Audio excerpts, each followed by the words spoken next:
thank all of you. I know many of you have watched me for the four-part series. I hope you're not all burked out. I thank you. I really do thank you. Good evening, good afternoon, good morning. I've said to you before that you can talk until you're blue in the face about the inexorable forces of history.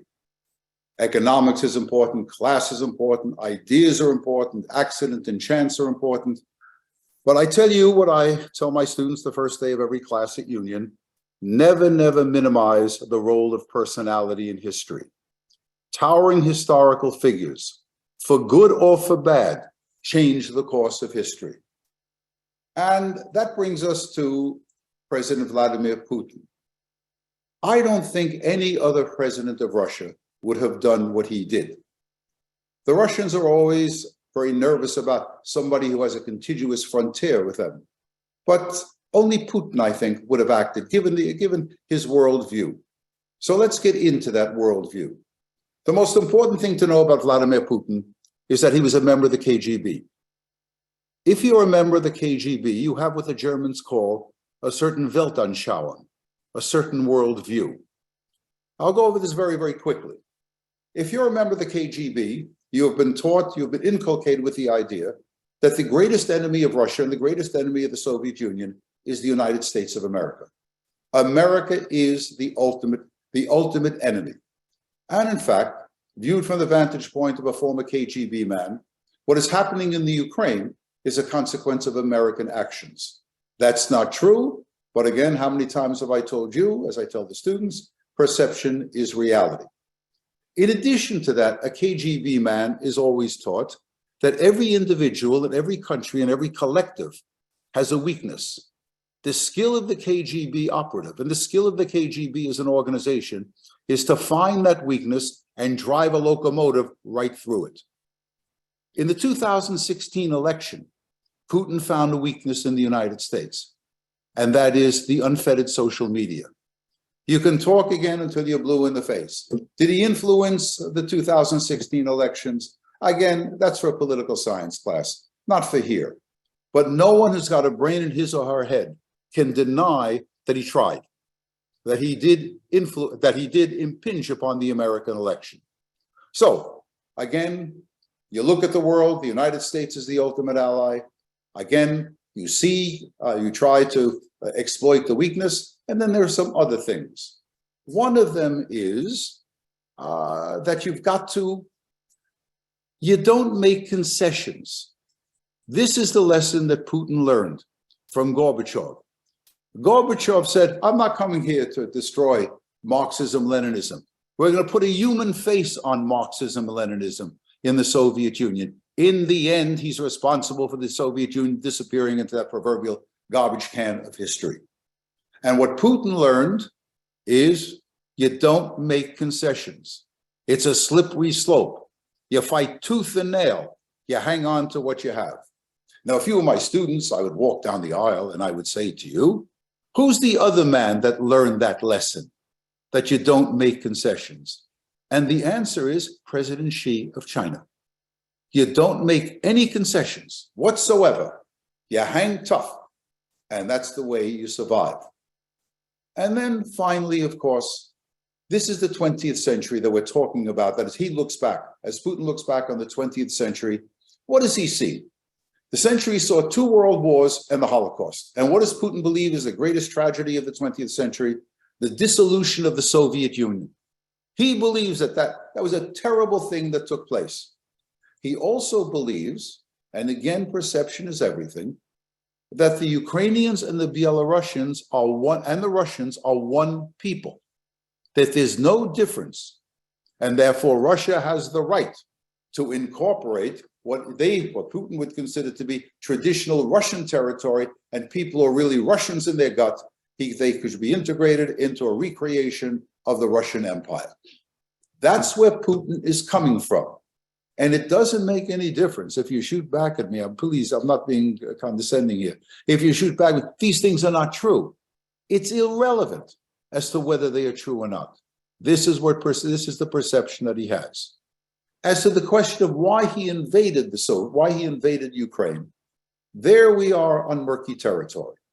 Remember, again, I think I mentioned this to you before. History and politics and international relations, this is not mathematics. This is not chemistry and physics. You cannot say A plus B produces C. You can't do it. You just can't do it. You look at the data, you look at the individual, you look at the literature, and you come up with some reasonable understanding. So, what is it, of course, that Putin used to speak about? And that is the possible integration of Ukraine into NATO. This for him, and indeed for any Russian leader, would be a red line. But I told you before, I don't think any Russian leader would have crossed the red line, but Putin did. For Putin and for many Russians, the talk of integrating Ukraine into NATO is the culmination of betrayal by the United States and NATO. Now, again, I don't want to bore you with the history. In 1989, November 9th, 1989, when the Berlin Wall fell and Germany quickly unified, the United States, under the first president of Bush, reached out to Gorbachev and said to Gorbachev, you've got to go along with this. There's no way you can stop it. But remember, given the past relationship between Russia, the Soviet Union, and Germany, this was a difficult thing for him to swallow, Gorbachev, to agree to unify Germany. To sweeten the idea of his accepting it, apparently a promise was made. Now, our State Department denies it. It's not in the documentation, but enough diplomats have spoken about it. Apparently, a promise was made. Actually, almost the exact quote is, you agree to a unified German state, we will not extend the borders of NATO an inch beyond that unified German state. But in the 1990s, President Clinton went to Prague and invited the Czechs and the Slovaks and the Hungarians and the Poles to join NATO. This was bringing NATO right back to the doorstep of Russia. And then going probably a step too far for most Russians was, of course, incorporating Latvia, Lithuania, and Estonia. That brings NATO right to the border and not far from the second greatest city, the former capital of Russia, and that is what is now called St. Petersburg. That's a city, incidentally, with three names. It used to be St. Petersburg, then in World War I, in a burst of Russian patriotism, St. Petersburg sounded so German, so they renamed it Petrograd. Then it became Leningrad after Lenin's death in 1924, and then after the dissolution of the Soviet Union, it becomes St. Petersburg again, which is what it is now. So that's an issue for him. But probably the most important issue for Putin is that a prosperous and democratic Ukraine would undermine the authoritarian and undemocratic and not terribly economically successful Russia that he governs. If you want an analogy with this, it's to look at the impact that West Berlin and West Germany had really up until 1989 on East Berlin and East Germany. That is, a prosperous Bundesrepublic undermined communist rule. That's why the Berlin Wall went up in 1961. Too many Germans from the East were fleeing. So the point here is that's a problem for him. And then there's something else. He pulled off the annexation of the Crimea. This was immensely popular within Russia. I think I may have said to you before, I've said it to others, I had a student, a Russian student in class, very, very good student. She went back to visit her grandparents in Moscow. And I asked her when she came back, and she gave me a gift, a teacup, a very nice teacup. And on one side of the teacup, there was a picture of Nikita Khrushchev. And it said in Russian, I'll give you the translation, he gave it away. In 1954, for reasons that are still cloudy, Khrushchev gave the Crimea to the Ukraine. It didn't mean anything because the Soviet Union was in place in 1954. You put one republic into that, didn't mean anything. Of course, in 1991, then it means something. Then on the other side of the teacup was a picture of Putin. And it said in Russian, again, I'll give you the translation, he took it back. In other words, the annexation of the Crimea was very, very popular. He may have thought that, in fact, what was going to happen, I take the Ukraine, or I take a large chunk of the Ukraine, this is going to increase my popularity within Russia. And he had a problem in Russia. The problem was up until 2010, when oil is close to 100, if not more than $120 a barrel, Russia was booming. But when the price of oil goes down to $60 a barrel, he's got a problem. So in other words, the corruption, the oppression, and of course, the diminution of economic strength worked against him. Hence, he may have been tempted to go into Ukraine in order to bolster his popularity. We all know how that is what has happened there. What he did not count on, what I'm really asking, why did things go badly? Why didn't he take Kiev in 3 or 4 days? That's what he wanted to do. And again, you've read about this in the newspapers. I don't think I'm telling you anything new in this, at least in some of this stuff. One, there was, of course, the resilience of the Ukrainian people. There's no question that they fought much harder than anybody had anticipated and fought harder than the Russian soldiers that went against them. And then there was the influence of personality. This man, Zelensky, is a master. No coincidence that he was, again, a man who had made his reputation as an actor. He is very articulate, very, very good at communicating, and he's the master of the soundbite. It doesn't get much better than this. When President Biden said to him, offered him a way out. That is, I'll guarantee that you take your family out. I'll guarantee that you can get out. And what was Zelensky's reply? I don't need a ride. I need ammunition. That's a Churchillian remark. That's good. That's really good stuff. And for those of you who want the American analogy, whatever you may have thought about him, Ronald Reagan was a great communicator, and Ronald Reagan was an actor. There's something to be said. We ridicule that. We say, what experience did they have? What was his IQ and all that kind of stuff? But the fact of the matter is going to be, people who have experience on the news, anchors, people who are in the movies, people who are on stage, they have an ability to communicate, and they are able, once in politics, to translate that into something very, very effective. So there's the resilience of the Ukrainian people. There is Zelensky acting in magnificent fashion. And the fact that he is Jewish will diffuse the attack upon him or upon Ukraine by Putin. Putin has always said, this is a neo-Nazi state. This is a neo-Nazi. We are trying to rid this part of Europe of Nazism. And it's hard to make that argument when, in fact, the leader of that state is Jewish. Now, I don't want to antagonize any of you here. We're all friends after 4 sessions here. You can ask the question, it's a legitimate question. How Jewish is Zelensky? Bret Stephens, in a famous column in the New York Times last week, said, here, tale of 2 Jews. Zelensky on the one hand, Netanyahu on the other, and he bashed Netanyahu. I don't know how Jewish Zelensky is. I really don't. I don't know if the children are being raised as Jews. He has never attached himself to any Jewish organization. But once again, that's almost irrelevant. The real issue is that the fact that he is Jewish would diffuse the Russian charges that this was a neo-Nazi state. So, and then you come to the American response to all of this.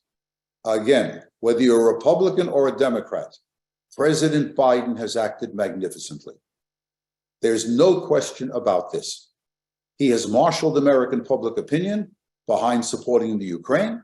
He got our allies on board, tried to coordinate, again, other countries in order to put the pressure on the Russians. And he has supplied the Ukrainians with considerable, let us say, military support. No understanding of really how the Ukrainians have done so well on the battlefield is complete without factoring in the American military support. And President Biden is responsible for this. Give credit where credit is due. On the other side, there is, of course, Russian incompetence. Now, why is there the Russian incompetence? Before there was the Soviet Union, there was the Russian Empire. In the Russian Empire and in the Soviet Union and Russia now, there's an element of continuity. There may be more than one element of continuity. This is not the course to discuss this. But one element of continuity crosses right through almost 1,000 years of Russian history. The country is a country, it is a kleptocracy. It is a government and society of thieves at all levels, from the top down to the bottom. Some of those Russian generals are on the tape. Some of the contractors that were supposed to provide weapons and fuel and clothing and food, they siphoned off the best stuff. That goes a long way. Now, in California, if you're there in California, remember in 1989, there was an earthquake. An earthquake, right? Thousands of people died in Soviet Armenia. California, there was an earthquake. In Soviet Armenia, there was an earthquake. The earthquake registered the same on the Richter scale. Yet in the United States, 400 people died. And in the Soviet Armenia, 20,000 people died. Why? The answer is, I got to watch my language here, Ari would get very, very upset. The fact of the matter is, Armenian houses were made of junk. Because contractors, state contractors, they stole everything. And they sold it on the black market. Again, I don't want to spin this out. On my first trip to the Soviet Union in 1969, I was in Ukraine, again, part of the Soviet Union, and they separated us, the foreigners, from other people. And I went to see the Russians. I went to this little promenade there, a little balcony, and I went to see the Russians dance, my wife and I. And a Russian comes up to me and he says, "Comrade, Tavarish, I wouldn't stand there. I wouldn't do that."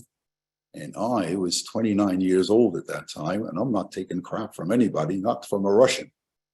And I told him, "I'm not getting out of here." He looks at me and says, "Comrade, listen to me carefully, very carefully," he said. "I'm a construction worker, and I helped build this hotel. And I'm telling you, that balcony that you're sitting on, it may collapse." That was the message that I got. And the same thing, it's a kleptocracy at all levels. In addition to that, as in many authoritarian states, generals are appointed not on the basis of competence, but on the basis of loyalty. So some of the most competent generals are not really playing a role here.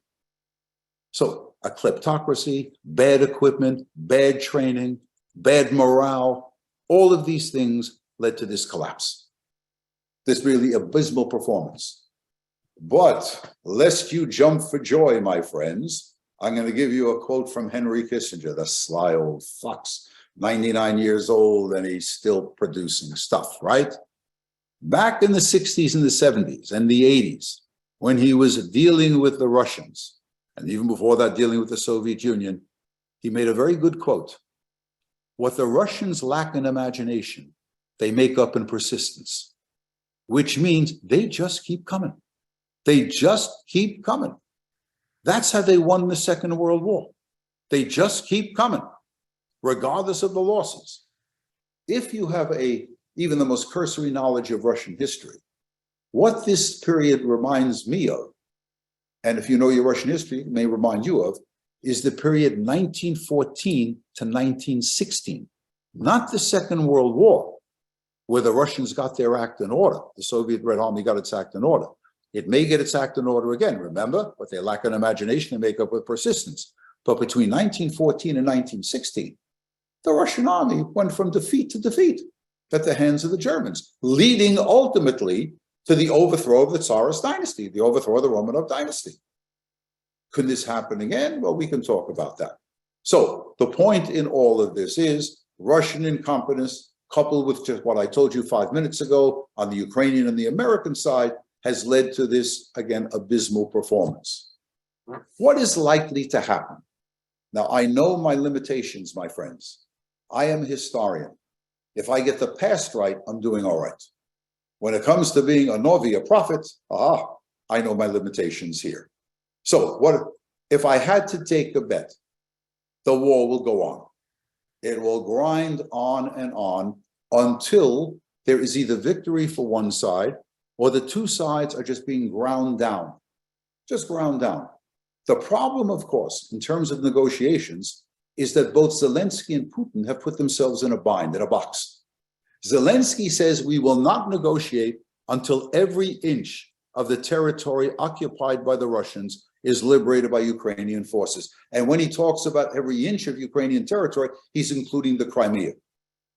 There is no way in the world that Putin is going to negotiate away the Crimea. He's got to have something to show for this. He has to have something. For him to relinquish the Crimea, It's a death knell for him. That's why some people are always worried that if he's cornered up against the wall and Ukrainian forces actually liberate or reoccupy the Crimea, he may use a nuclear weapon, a tactical nuclear weapon. I'm not going so far as to say that. I'm really not. But I'm telling you, both men have put themselves in a box. Zelensky is a great war leader, but a great peacetime leader or a great leader in a post-war period has to negotiate realistically. If the war grinds on and a chunk of Ukrainian territory is still held by the Russians, he's got to be prepared to tell his people, this is what we can get. I don't know if he can do this, I'm not sure. Now, there are other options, other things that may happen. One is, remember, personality is important here. The Prince of Darkness may come and visit Putin. A disease, an accident, that can happen. We know it happens. He's no youngster. I wish I was his age, but he is no youngster. Things can happen.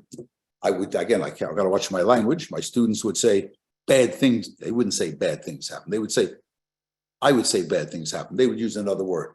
But it does happen. It does happen. The other thing is, there are people there around him who may be of the mind that this man, Putin, has led us into a disaster. He's transformed Russia into a pariah state. The country is very, very weak now. People are hungry. People are dissatisfied. Somebody, again, to use the colloquial expression, somebody among the generals or even among the oligarchs may take him out. They may simply shoot him. Or they may lean so heavily upon him that he's got to resign. It's unlikely. It's unlikely, but it is a possibility. Now, the other option is a massive uprising of the Russian people.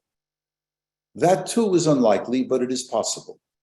In Russia, as one commentator has put it very, very nicely, the tension is, for the ordinary Russian, between the TV and the refrigerator.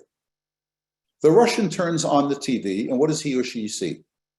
The Russian sees Putin giving a speech. How great is the Russian state? We are going from victory to victory. Remember, they have complete control of the media. And he tells his wife, we're doing well. And then he says to the lady, I'm hungry. I want to get a snack. And he goes to the refrigerator, and there's nothing there because of the sanctions, because of the bad economy. So which is more powerful? The appeal to nationalism or the hunger of the stomach? I don't know. It is possible. It is unlikely, but it is it's not impossible. That's why I say, if you had to bet, the war will go on and on and on until either side achieves victory or both sides tire of the conflict.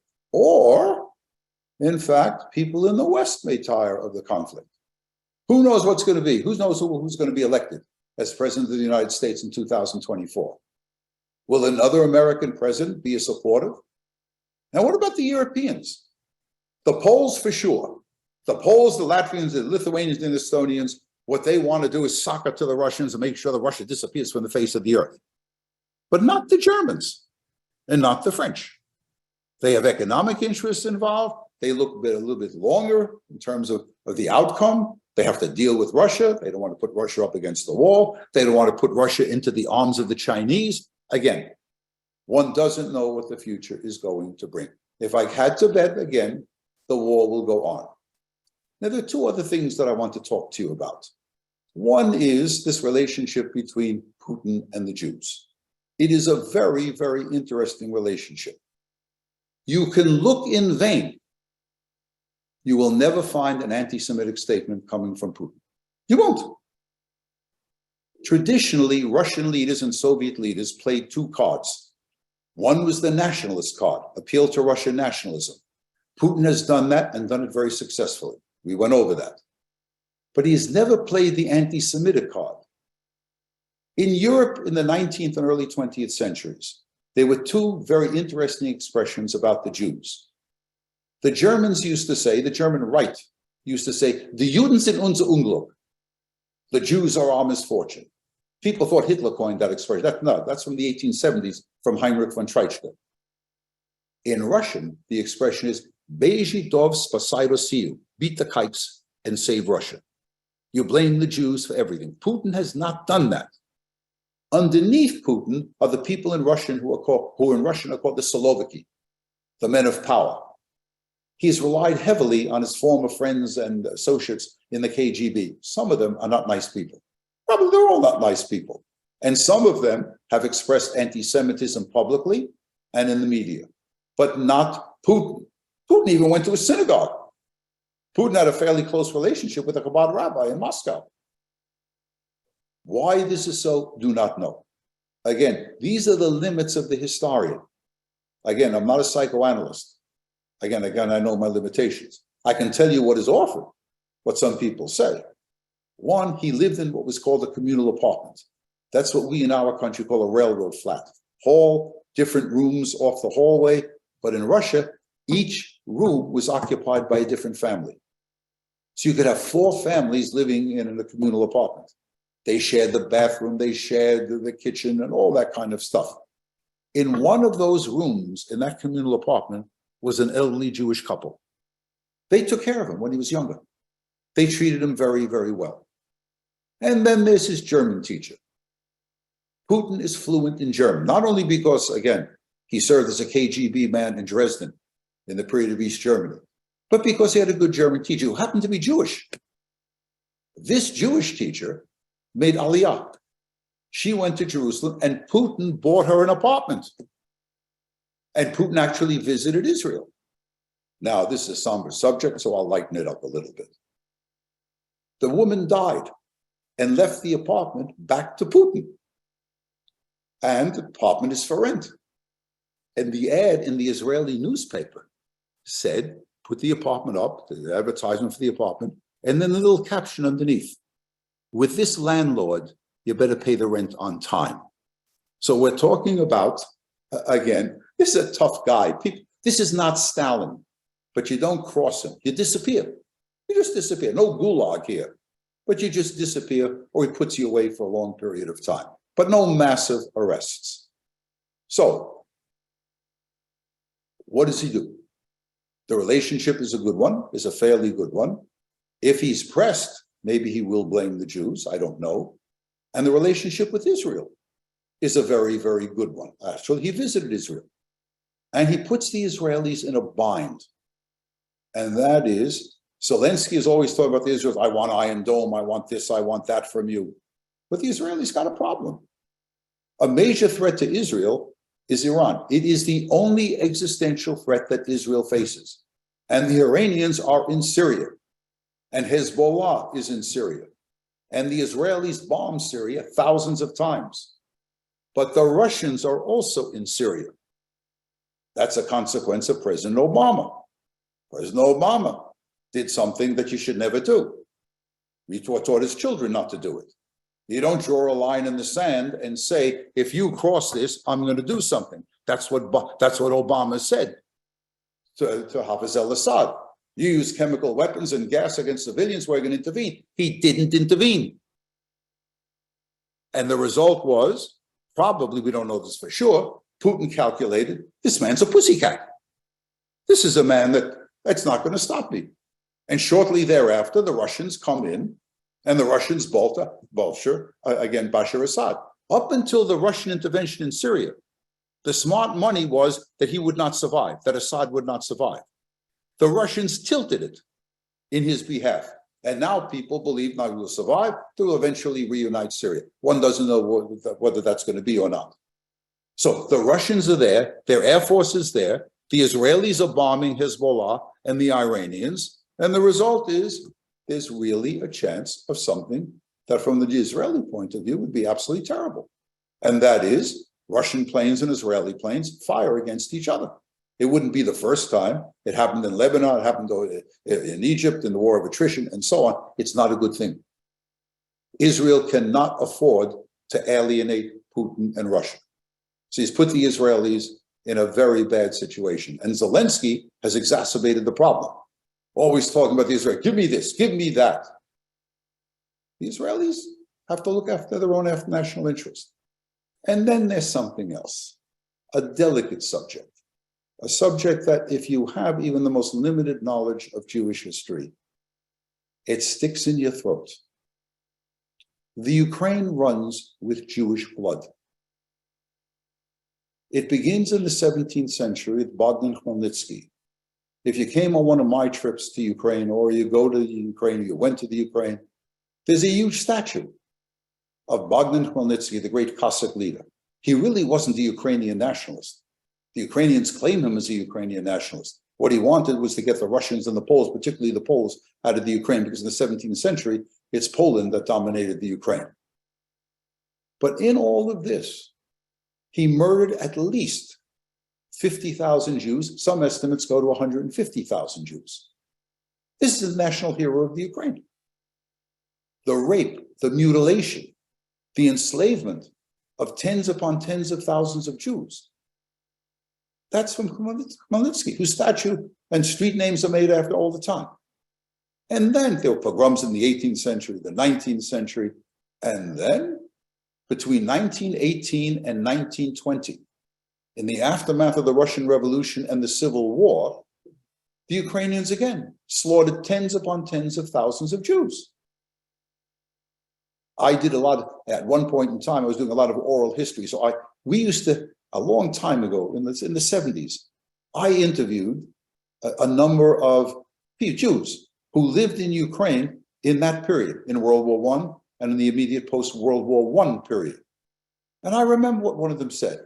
We were so frightened of the rape by the Ukrainians, so frightened of what they would do to us, we hid in the basement, and this is what I remember. We envied the cats and the dogs because they could roam the streets and we had to hide. And if this were not bad enough, in the Second World War, the Ukrainians killed together with the Germans. Zelensky honors, he says his people, some of his relatives were killed at Babi Yar. There were Ukrainians as well as Germans at Babi Yar. I'm often asked, isn't this a genocide, what is taking place today? It's not. It's really not.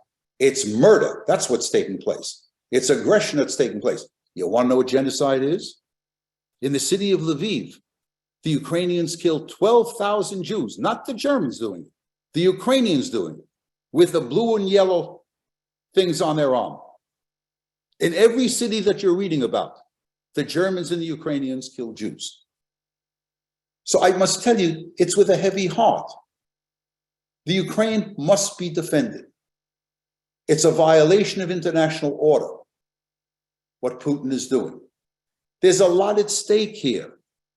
If he is not stopped, if he is not thrown back, who knows what the North Koreans will do? Will they cross the 38th parallel again? Will China cross the straits and go into Taiwan? Meaning that both North Koreans and the Chinese believe in American weakness and in Western weakness? No. This has got to be stopped.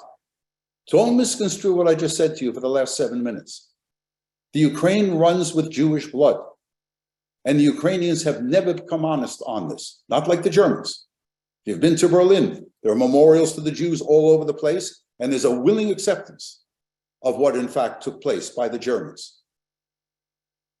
But when it comes to the Ukrainians, they have never come clean on that. So, if I were a theologian or you were theologians, you'd shoot back at me.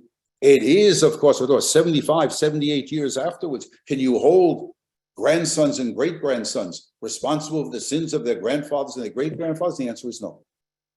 You cannot. The Jewish perspective is very clear on that. You cannot. That's the trouble with being a historian. You go to these, I lead trips all over the world. The problem with me is I know the history. Everybody goes to Prague, but I know what happened in Prague. Everybody goes to Dubrovnik, the beautiful city in Croatia. I know what happened in Dubrovnik. But what can I say to you? Stalin used to say, history towers over the present like a mountain. William Faulkner put it even better, more elegantly, the American writer. The past is not dead. It's not even past. What does it all mean? In the end, don't misconstrue what I'm saying. I'm speaking from the heart. I'm speaking as a historian. In the final analysis, we have to support Ukraine. We have to stop this naked act of aggression, lest it lead to catastrophe in other parts of the world. If we stand fast and we support Ukraine against Putin and roll him back, we can save ourselves, our children, and our grandchildren a great deal of misery in the decades to come. And just maybe, democracy has failed repeatedly in the 20th century. Democracies could not stop World War I. They could not stop the Nazi accession to power. They could not deal effectively with the Depression. And democracies waited till 1 minute to midnight to stop Nazi aggression. And we paid a heavy price for that. We don't want to pay that price again. He must be stopped, and just maybe, the 21st century can be the best century that humanity has ever experienced. That's it. All right, my friends, again, I thank you. Let it rip. Okay, feel free to send questions, and we'll try to get to as many as we can as we finish this last in our 4-part series. So here's some questions that I wrote down that people have been asking. Number one, what's the role that social media has been playing in this particular war? Because even though Putin does control the national media, he doesn't control all of social media, and there's a lot that's been shown. So, particularly with the way he's sacrificing the life of all these young Russians who are not prepared to go to war. So, role of social media. Social media has an impact in every country, and certainly in Russia as well.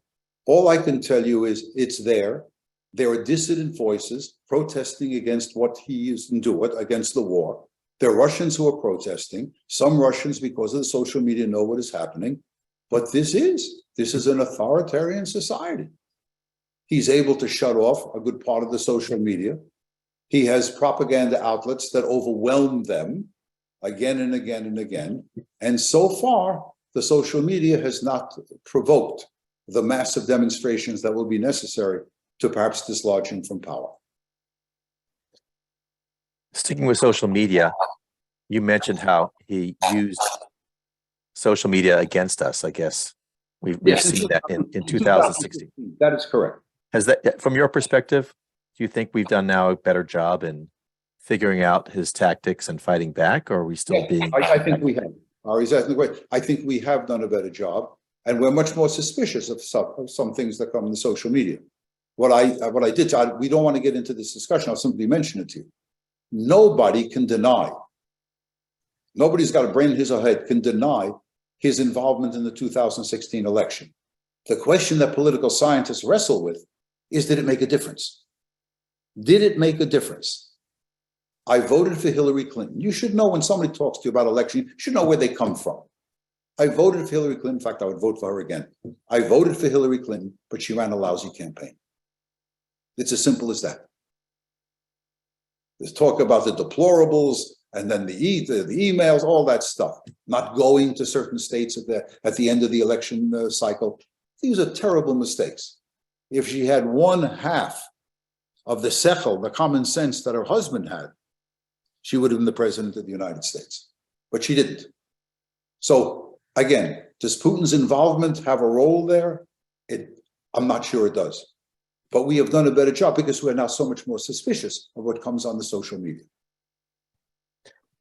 Can you talk a little about the Jewish oligarchs and how they became oligarchs in current Russia? And the Jewish oligarchs became oligarchs like other people became oligarchs. They're Ganovs. That's what they did.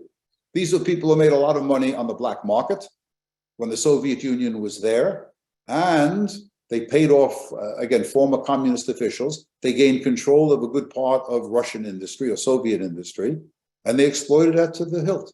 Again, don't misconstrue this. This is not a uniquely Jewish phenomenon. Most of the oligarchs were not Jewish.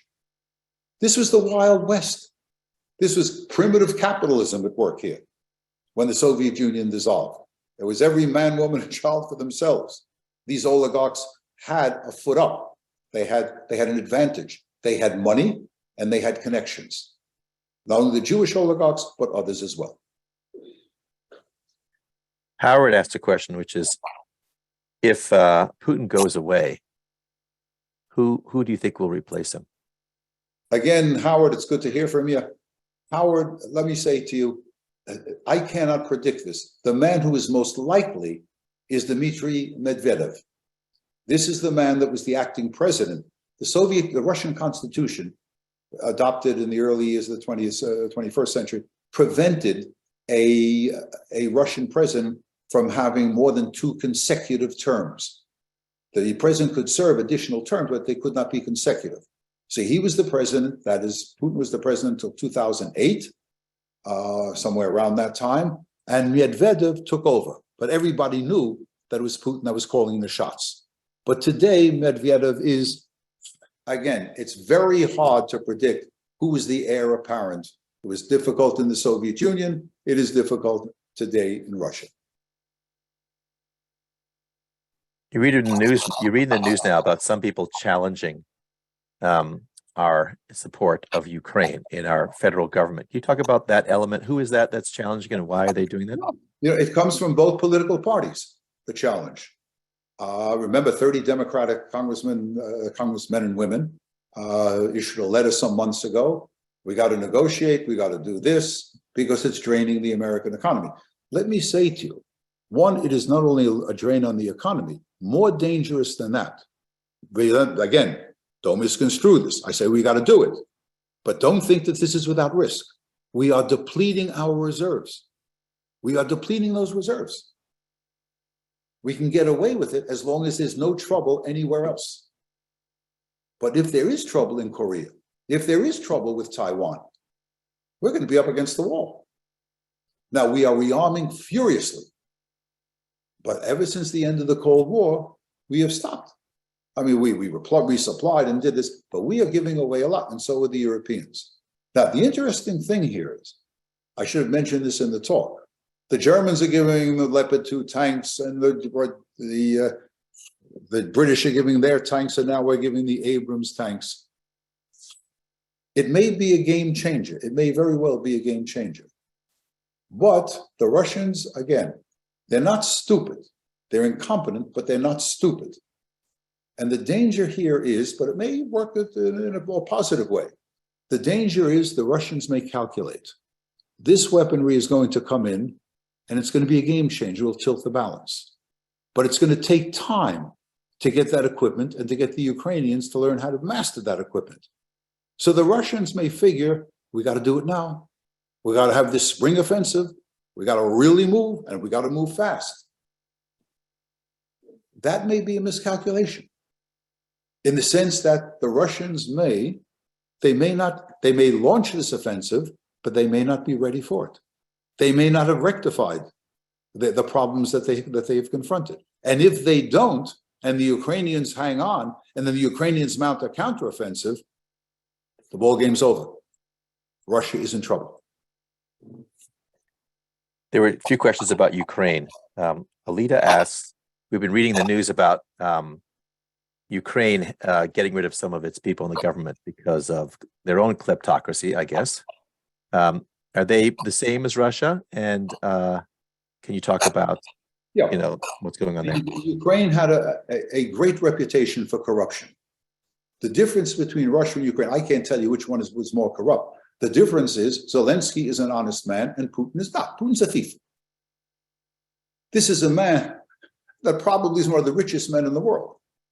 Everybody who builds anything in Russia of any significance kicks back money to Putin. Zelensky is, to the best of my knowledge, an honest man. And Zelensky has moved to purge some of the men in the government who are involved in the corruption. Putin has done nothing. Do you think the fact that Zelensky does tout his Judaism, he's using it, as you said, in response to the claim of the Russians that they're trying to get rid of the Nazis in Ukraine, is that helping the Ukrainian perspective on Jews and Judaism? I don't know. Ukrainian anti-Semitism is not an oxymoron. It's there. One of the men who played a role in murdering Jews is a great Ukrainian hero because he fought the Soviet Union as well.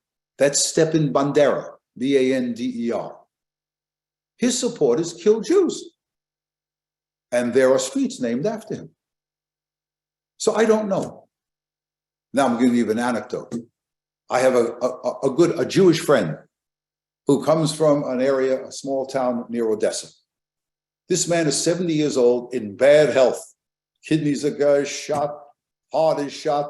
He said, if they took me in the Ukrainian army, I'd go and fight the Russians. But you know what he said after that? He said, if it goes badly, the surest thing in the world is the Ukrainians will blame the Jews. That's one individual.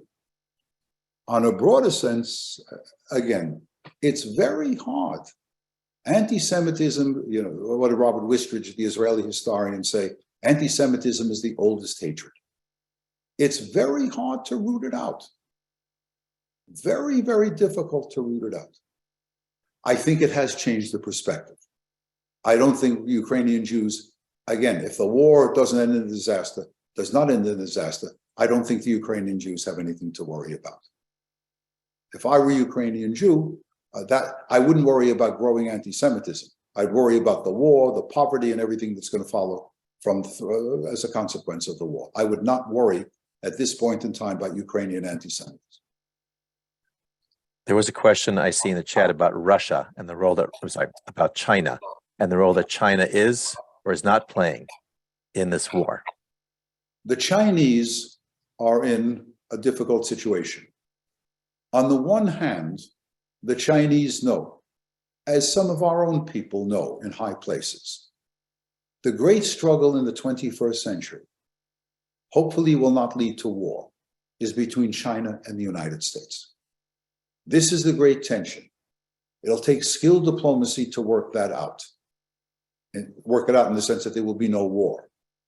From the vantage point of Beijing, in a future confrontation with the United States, China has only one ally, and that is Russia. The Chinese cannot jettison the Russians. So they will provide, probably under the table, secretly, certain things for the Russians. They can't allow Putin to go down to an ignominious defeat. They can't do it. Excuse me, I'm sorry. On the other hand, China does so much business with the United States that American sanctions, if they are employed against China, I wouldn't say cripple the Chinese economy, can hurt the Chinese economy. Let me just say to you, in China, I used to say, I go on these trips, and I used to say, there are 1,500,000,000 people in China. May they lead happy, healthy, prosperous, wealthy lives without me. I never wanted to go. And then I led 3 trips to China. And what did I learn? No particular insight. Any Chinese specialist will tell you this. There's a social contract existing in China. It's not written in a constitution. It's not written in a constitution, but everybody knows it. The social contract is this. The Chinese government and Communist Party of China are telling the Chinese people, we're going to make China a great nation again, and we're going to make you wealthy. And indeed, they have created a middle class, the numbers of which, depends on how you define a middle class, is larger than the total number of the American people. We're talking about 350, maybe 400 million people. That's one part of the contract. The other part of the contract is the Chinese Communist Party tells the Chinese people, we're going to make you powerful. China's going to be the greatest nation in the world again. We're going to become a wealthy nation, but you must give us a monopoly of political power. And the problem here for the Chinese Communist Party is that if the economy declines in a very substantial way, that social contract is broken. And who knows how the Chinese people will respond. So on the one hand, you can't abandon Russia. You can't. It's the only ally that China has of any significance. The only ally. On the other hand, you cannot antagonize the American government, because if the American government puts sanctions on Chinese industry, China becomes in a difficult economic situation. Another, I told you about Israel, the other country that we are having, the United States is having difficulty with, is India. India has the Indian Air Force, and most Indian equipment is produced by the Russians. Remember, again, you have to have a long memory for this. India was not a particularly friend of the United States. Under Indira Gandhi and under Nehru, they tried to play a neutral path. And the Soviet Union cultivated the Indians. So the Air Force and a good deal of the equipment that the Indian Army has, the Air Force has, comes from Russia. And you don't want to antagonize, you need that equipment. Because as everybody knows, the Indians have a problem with the Chinese and the Indians have a problem with Pakistan. So the Indians are in a bind, they're in a tough position, and we're in a bind. Because again, the Indians buy oil from from Russia. The Indians, again, buy equipment from Russia, bolstering the Russian economy. Again, once you get beyond NATO and the United States, it's a very, very different world. People look at things very, very differently.